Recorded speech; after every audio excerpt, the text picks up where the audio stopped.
today's entertainment, I thought, being the holiday Halloween season and all, and I'm celebrating 2 months of Halloween fun, I thought maybe it would be a good idea after yesterday's creepypasta if we went into a little history of Halloween.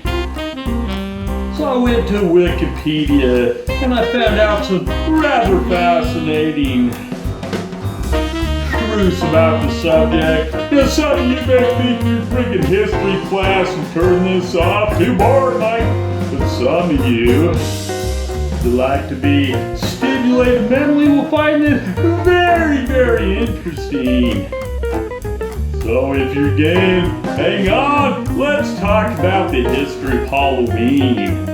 First of all, Halloween is called by a couple different names.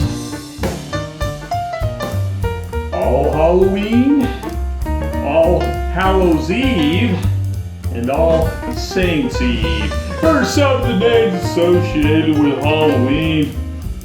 It's widely believed that traditions originated in the Celtic harvest festivals.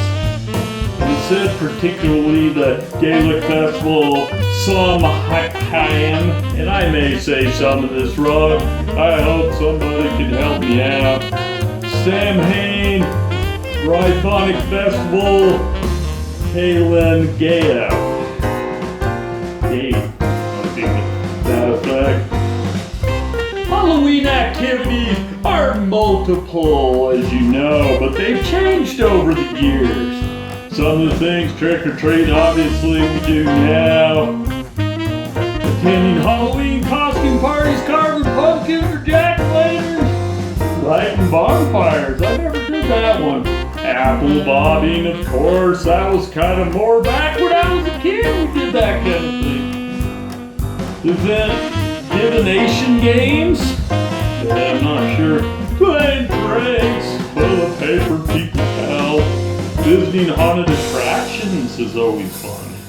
Telling scary stories, maybe a little creepypasta. And watching horror films. Halloween, my favorite movie of all time. I watch every Halloween night after I go out trick-or-treating with the kids. Some Christians historically abstained from meat on All Hallows Eve. It's a tradition reflecting in eating of certain vegetarian foods on this vigil day, including apples, potato pancakes, and soul cakes. Sounds awful good to me. Potato pancakes rock. The word Halloween or Hallowe'en dates to about 1745 and has a Christian origin. The word Hallowe'en means hallowed evening or holy evening. Today's Halloween customs are also thought to have been influenced by Christian dogma and practices derived from it. Development of artifacts and symbols associated with Halloween formed over time. Jack-o'-lanterns are traditionally carried by geysers. I didn't know about this geyser thing until I read about it. But it was in order to frighten evil spirits, Blursy. There's actually a popular Irish Christian folktale associated with the jack-o'-lantern, which in folklore is said to represent a soul who has been denied entry into both heaven or hell. And this is how the story goes. En route home from a night's drinking, Jack encounters the devil and tricks him into climbing a tree. A quick-thinking Jack etches the sign of the cross on the bark, thus trapping the devil.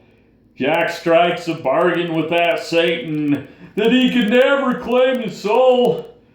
After a life of sin, drink, and mendacity, whatever that means, Jack is refused entry to heaven when he dies. Keeping his promise, the devil refuses to let Jack into hell and throws a live coal straight from the fires of hell at him. It was a cold night, so Jack places the coal in a hollowed out turnip to stop it from going out, since which time Jack and his lantern have been roaming, looking for a place to rest. We all remember the song. The devil went down to Georgia. He was looking for a soul to steal. I'll tell you once, I'll tell you again, you're a dirty sucker. Something like that. But in Ireland and Scotland, the turnip has actually been carved during Halloween. But when immigrants came to North America, they used the native pumpkin because they found it was much softer and larger than the traditional turnip, making it easier to use at a larger scale to make it more menacing and scary. The American tradition of carving pumpkins started in about 1837 and is originally associated with harvest time in general, not becoming associated with Halloween until the mid to late 19th century, so a good 20 years later.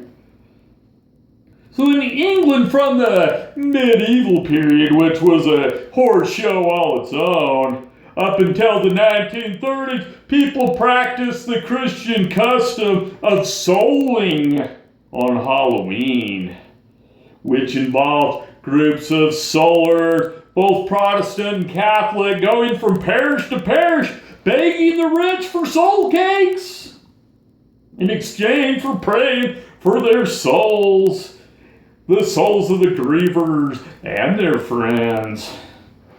In Scotland and Ireland, guising, which is children disguised in costumes, going from door to door for food or coins, is a traditional Halloween custom.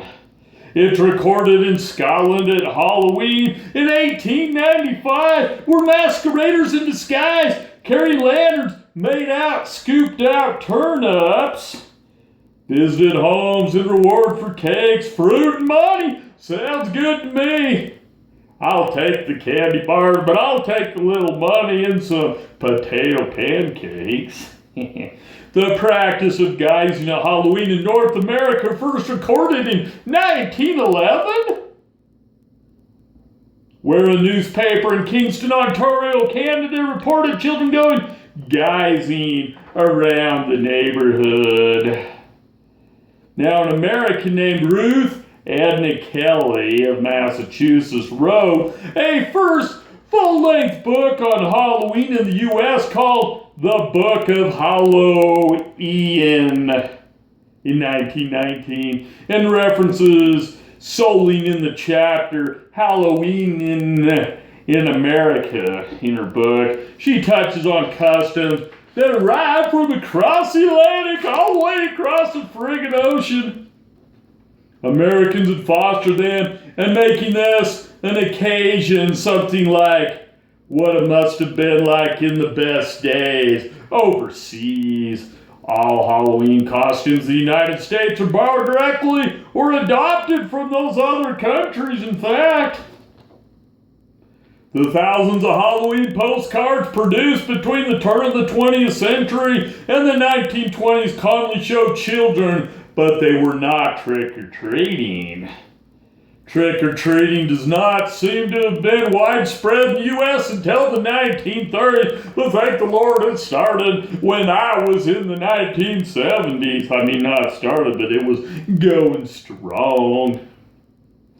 The first U.S. appearance was in the term in 1934, and the first use in the national publication 1939. The first mass-produced Halloween costumes appeared in stores in the 1930s when trick-or-treating was starting to become popular in the United States.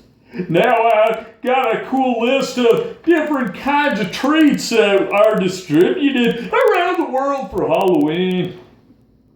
So we got some barmbrack in Ireland, some bonfire toffee in Great Britain.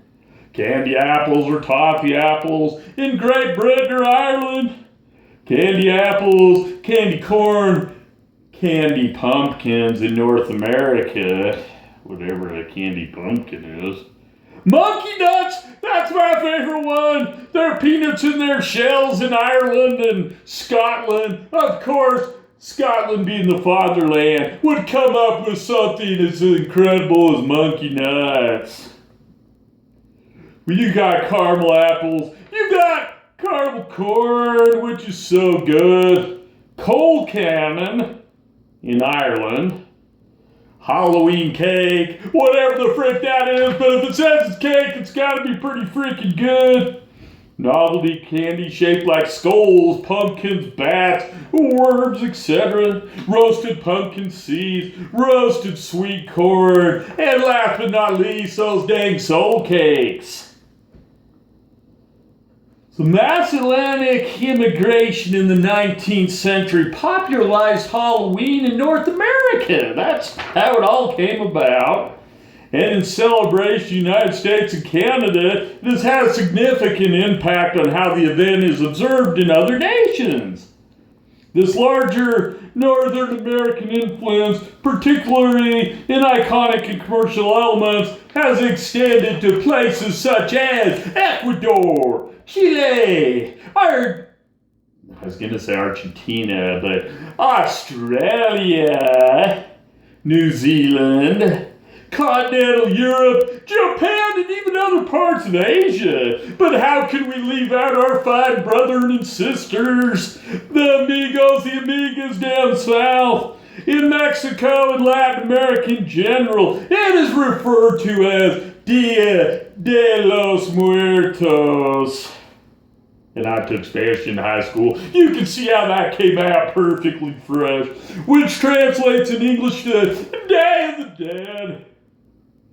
Most of the people from Latin America construct altars in their homes to honor their deceased relatives, and they decorate them with flowers and candies and other offerings.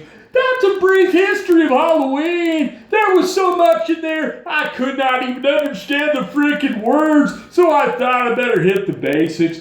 I hope you found this fresh. I hope you found it enlightening. I hope when you're out there trick-or-treating at 50 freaking years old, that you'll realize the struggles and sacrifices made by those before you to make trick-or-treating possible. Go out and get those frickin' Reese's peanut butter cups.